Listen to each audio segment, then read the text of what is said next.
আমরা অঙ্কটির গ প্রশ্ন দেখব। গ প্রশ্নে বলা আছে 1 থেকে 12 তারিখের ঘটনাসমূহ দ্বারা হিসাব সমূহের উপর প্রভাব দেখাও।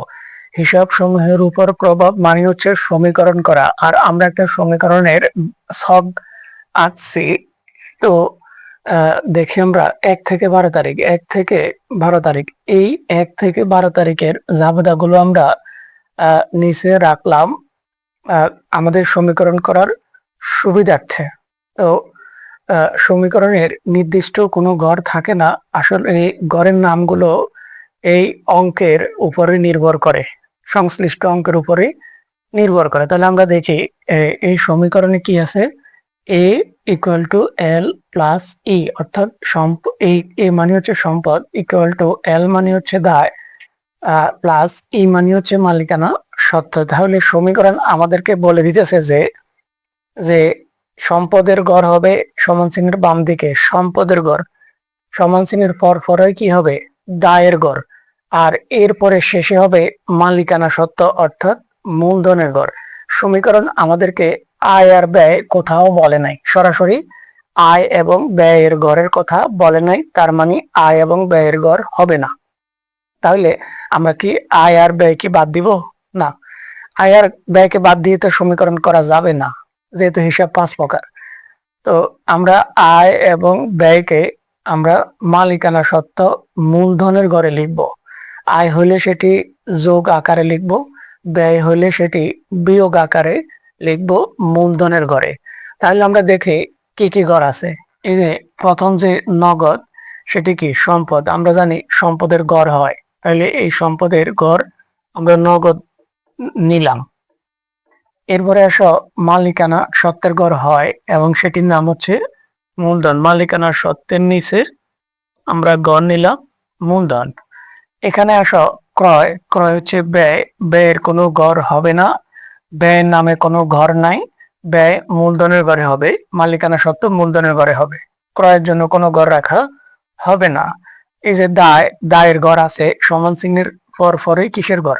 দায়ের ঘর, আর এই দায়ের নাম হচ্ছে পাওনাদার, পাওনাদার।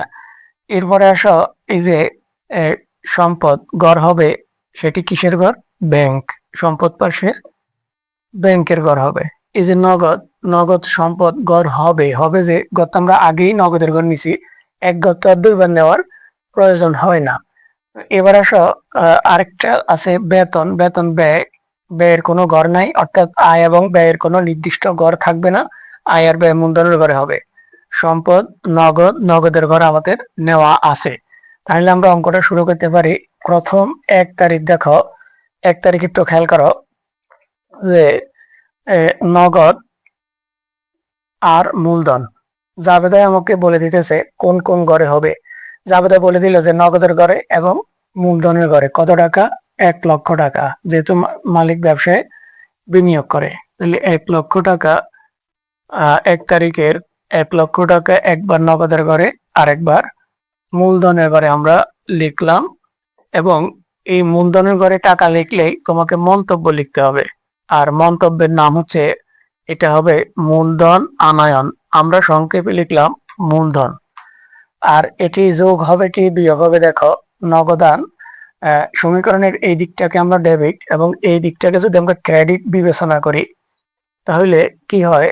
এই যে নগদ সম্পদ সেটি আছে ডেবিটে, আর সম্পদের এই যে সম্পদ নগদ, নগদ আছে ও ডেবিট দিকে মিলে আছে, মিল থাকে যোগ, মালিকানা সত্ত্ব মূলধন আছে ক্রেডিট দিকে, জাবেদায়ও ক্রেডিট মিলে গেছে যোগ। এরপর আসো 5 তারিখ, ধারে পণ্য ক্রয়, ক্রয় হিসাব ডেবিট, পাওনাদার হিসাব ক্রেডিট। ক্রয়ের কোনো ঘর এখানে নাই, ক্রয় হবে মালিকানা সত্ত্ব মূলধনের ঘরে, আর পাওনাদার তার পাশেই আছে। তাহলে কোন কোন ঘরে হবে? মূলধনের ঘরে এবং পাওনাদারের ঘরে। তাহলে কত টাকা?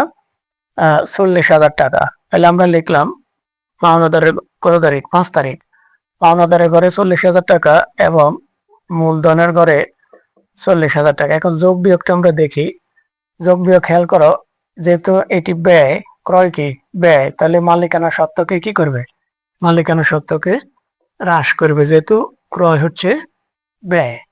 আর এই যে দায়টি, পাওনাদার আছে কোথায়? পাওনাদার আছে ক্রেডিটে, পাওনাদারের গড়টাও আছে ক্রেডিটে। ক্রেডিট মানে যে সমান চিহ্নের পদ থেকে যেগুলো আছে এগুলো ক্রেডিট। তাহলে পাওনাদারের গড়টাও আছে ক্রেডিট, পাওনাদার জাবেদায়ও ক্রেডিট, মিলে গেল। মিললে যোগ, যোগ মানে যেভাবে আছে এইভাবেই থাকবে।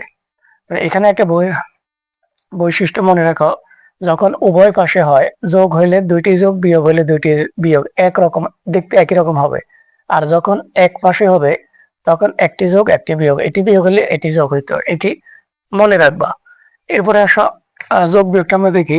1 লক্ষ 1 লক্ষই থাকলো, 40,000 40,000, আর এখানে 1 লক্ষ থেকে 40,000 গেলে থাকে 60,000। 8 তারিখ কি বলছে? ব্যাংকে জমা প্রদান, ব্যাংক হিসাব ডেবিট, নগদান হিসাব ক্রেডিট। একবার ব্যাংকের ঘরে, একবার নগদের ঘরে। কত টাকা? 20,000 টাকা। একবার নগদের ঘরে এবং ব্যাংকের ঘরে, দুটি পাশাপাশি ঘর আমরা লিখলাম। এরপর আমরা যদি যোগ বিয়োগ বিবেচনা করে খেয়াল করো, প্রথমে যদি ব্যাংকের কথা চিন্তা করি, ব্যাংক আছে কোথায়? ডেবিট, ব্যাংকের ঘরটা আছেও ডেবিট পাশে, মিলে গেছে, এটি যোগ। আর নগদান আছে জাবেদায় ক্রেডিট, কিন্তু নগদের ঘর থাকে সমীকরণে ডেবিট।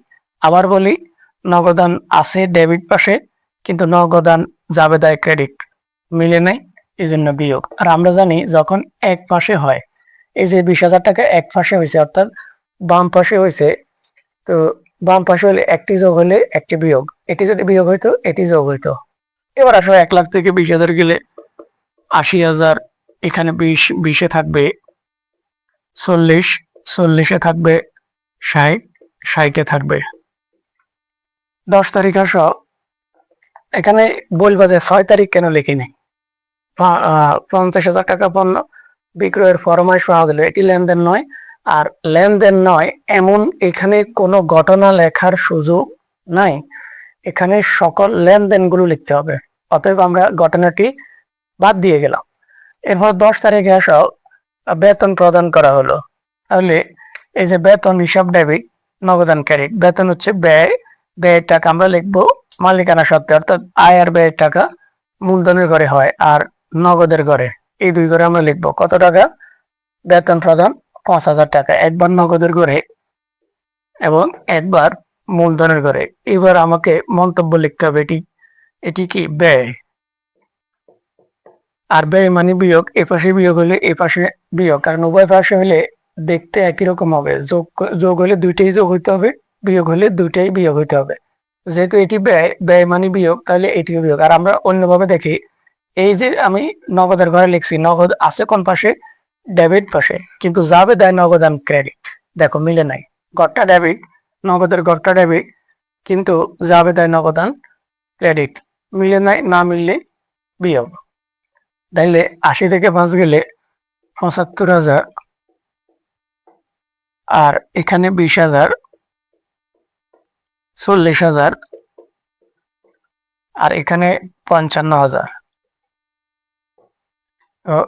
এইগুলো এবার আমরা যদি উভয় পাশে যোগ করি, 75 আর 20, এই ডেবিট পাশ যোগ করলে বা সমান চিহ্নের বাম পাশ যোগ করলে 75 আর 20, একটু বড় করে লিখলাম 95,000, আর 40 আর 55 কত হয়? ডান পাশ 95,000। এখানে দুইটা কথা, যে আমরা কি যদি এই যোগফলটা না মিলে তাহলে তো অঙ্ক হইলো না, দুই পাশ যদি সমান না হয়।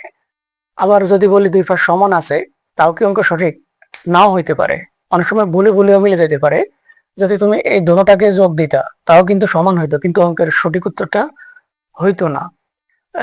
খেয়াল রাখবা যে অঙ্কটা প্রত্যেক লাইনে কিন্তু সমান ছিল, হঠাৎ করে আসি যে শেষে সমান হয়ে গেছে, বিষয়টা এরকম না। সমান প্রত্যেকটা লাইনে ছিল, যেমন 1 লাখ 1 লাখ সমান। এই যে এই পাশে 0, এই তারিখে 5 তারিখে এই পাশে নাই মানে 0, এই পাশে দেখো 40 প্লাস 40 মাইনাস মানে 0, এই যে 20 প্লাস 20 মাইনাস মানে 0, এ পাশে তো এমনিতে হয় নাই 0, এখানেও মাইনাস এখানেও মাইনাস, তার মানে কি উভয় পাশ সমানভাবে 5,000 টাকা কমে গেল। তার মানে প্রত্যেকটা লাইনেই কিন্তু সমীকরণ সমান থাকে।